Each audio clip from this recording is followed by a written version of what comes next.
Assalamualaikum warahmatullahi wabarakatuh. Apa kabar sobat muslim? Semoga kita selalu diberikan limpahan rahmat oleh Allah Subhanahu wa taala. Pada kesempatan kali ini, Ragam Islam Channel akan membawakan kisah Bani Israel di Jabal Qaf. Kisah ini diambil dari tafsir surat Yasin Syekh Hamami Zada halaman 11. Maha suci Allah yang menciptakan semua berpasang-pasangan, dari apa yang ditumbuhkan, dari bumi serta dari mereka, dan dari apa yang tidak mereka ketahui. Quran Surat Yasin ayat 36. Pada ayat wa mimma la ya'lamun, dari apa yang tidak mereka ketahui, Syekh Hamami Zadah mengutip sebuah hadis Rasulullah SAW ketika beliau diisrakan. Kisah yang terdapat dalam hadis tersebut mengisahkan tentang Bani Israel setelah wafatnya Nabi Musa alaihissalam. Pada periode tersebut terjadi sebuah konflik yang memunculkan perpecahan di antara mereka, yang akhirnya melahirkan perang di antara mereka. Mereka saling bertempur hingga tak terhitung jumlahnya, dan dalam waktu singkat 43 Nabi Allah tewas dalam pertempuran tersebut.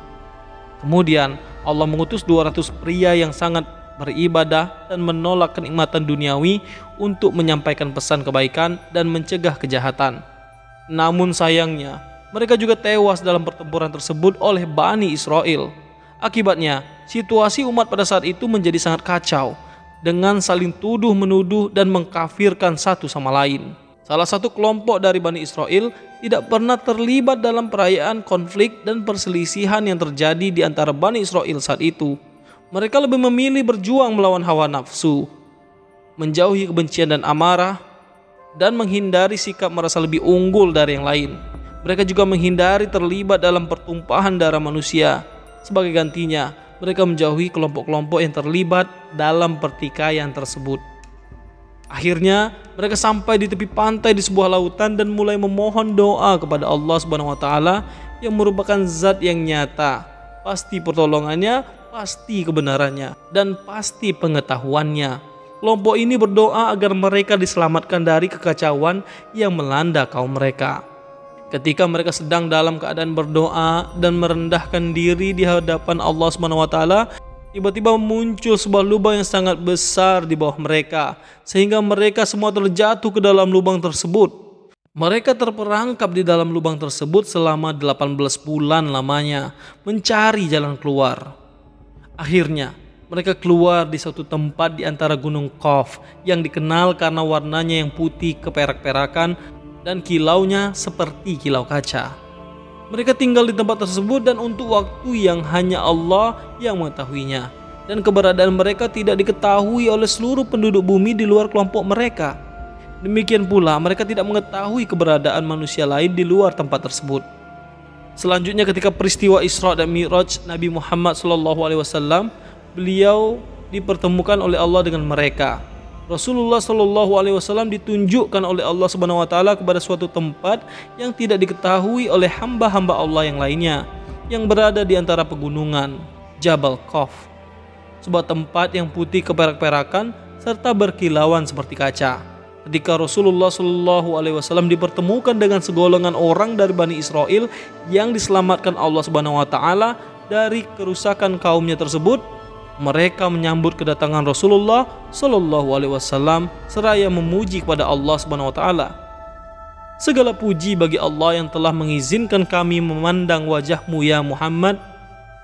Kemudian mereka beriman kepada Rasulullah SAW dan selanjutnya Rasulullah SAW mengajarkan kepada mereka hukum-hukum syariat Islam seperti salat, puasa, zakat, dan lain sebagainya dari hukum-hukum syariat Islam.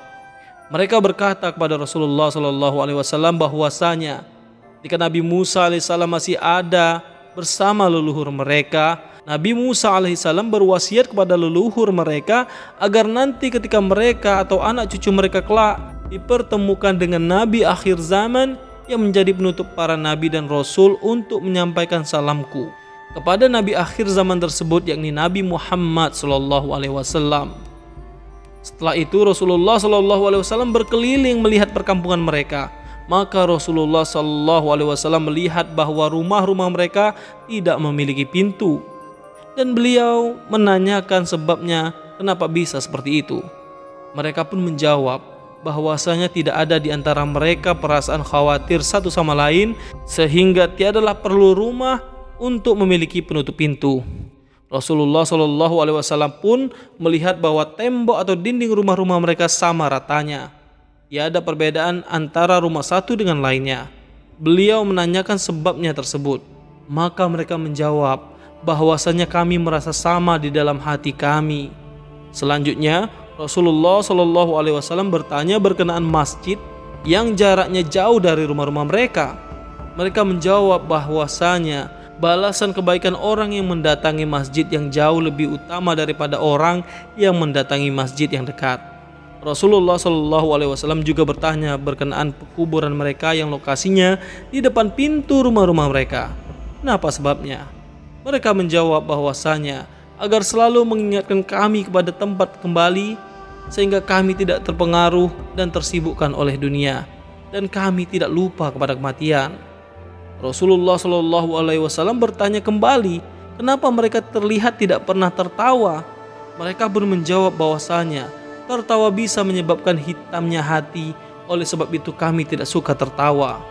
Rasulullah Shallallahu Alaihi Wasallam bertanya juga, adakah di antara mereka orang yang sakit? Mereka menjawab, sesungguhnya sakit adalah kafarah bagi dosa-dosa, sedangkan kami tidak melakukan dosa. Beliau Shallallahu Alaihi Wasallam pun bertanya tentang bagaimana mereka bercocok tanam untuk memenuhi kebutuhan hidup mereka. Mereka pun menjawab, kami bercocok tanam, kami menanam, dan kemudian sisanya kami pasrahkan dan tawakal kepada Allah Subhanahu Wa Taala. Sehingga tiba waktu panen, kami berkumpul bersama dan datang ke perkebunan atau pertanian kami. Kemudian kami mengambil apa-apa yang kami butuhkan saja, tidak lebih, dan sisanya kami tinggalkan. Rasulullah Shallallahu Alaihi Wasallam bertanya, adakah mereka juga beternak? Mereka menjawab, ya, kami beternak di padang pasir. Kemudian kami tinggalkan ternak kami tersebut, dibiarkan di padang pasir sampai kami membutuhkannya. Maka kami datang ke padang pasir untuk mengambil beberapa ternak yang kami butuhkan saja, dan sisanya kami tinggalkan ternak kami tersebut di padang pasir.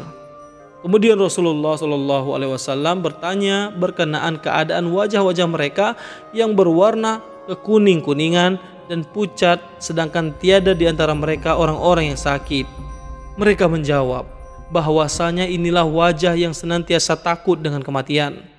Rasulullah Shallallahu Alaihi Wasallam bertanya, apakah banyak di antara mereka orang-orang yang wafat? Mereka pun menjawab bahwa di antara mereka dalam setiap tahun terdapat satu jenazah orang yang wafat.